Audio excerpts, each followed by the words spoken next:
The Night Mother's Truth by Gaston Belfort.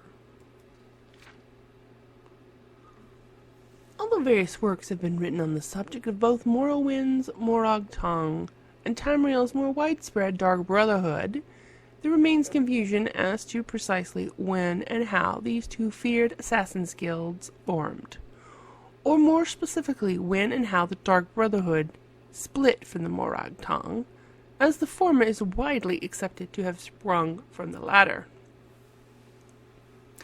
The largest point of contention seems to be the figure of the Night Mother, a woman who figures prominently in both organizations.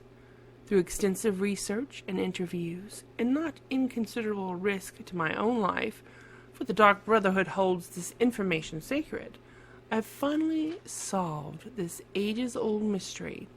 I have finally uncovered the Night Mother's truth. Although her name has been lost to time, the Night Mother was once a mere mortal, a dark elf woman who lived in a small village once located where the city of Bravel stands now, in the imperial province of Cyrodiil.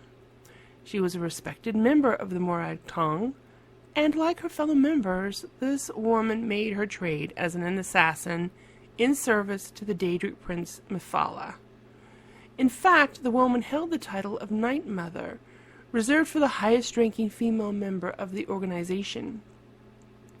To be Night Mother of a particular sect was to be that group's matron, the favorite of Mephala, both respected and feared. However, it was not Mephala who facilitated the transformation from woman to spectre, but another, some would say, far deeper form of evil. Sithis, the Dread Lord, embodiment of the unending void. Following the potentate's assassination, strife descended upon the Morag Tong, and the guild was all but eradicated in Cyrodiil and much of the Empire. It was shortly after these events that the Dunmer woman claimed to hear the voice of Sithis himself. The Dread Lord, she claimed, was displeased. He was unhappy with the Morag Tong's lack of success. The void, he told her, was hungry for souls, and it was her destiny to set things right. And so, according to Dark Brotherhood legend, Sithis visited the Night Mother in her bedchamber and begat her 5 children. 2 years passed before the unthinkable happened. The Dark Elf woman followed through with the Dread Lord's ultimate plan. One night she murdered her children and sent their souls straight to the void, straight to their father. When they learned of this affront to decency, the people of the village rallied against the woman, for such an act was considered incomprehensible even for a Night Mother of the Morag Tong. In one night of vengeance, they descended upon the woman, killing her and burning down the house in which the atrocity took place. And that was the end of the story. Or so everyone thought. A little more than 30 years later, an unnamed man heard a strange, comforting voice inside his very head, just as the Dunmer woman claimed to hear the voice of Sithis inside hers.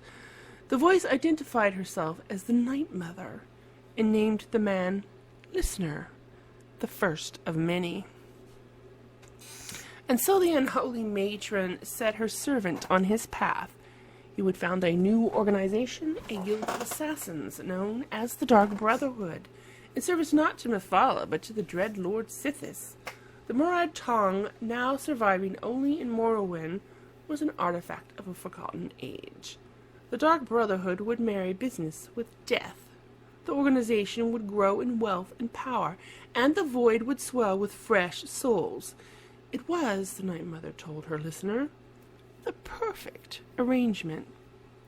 In the early days of the Dark Brotherhood, the bodies of the Night Mother and her children were recovered from their original burial site and interred in a crypt beneath the site of her house, and there they remain even today.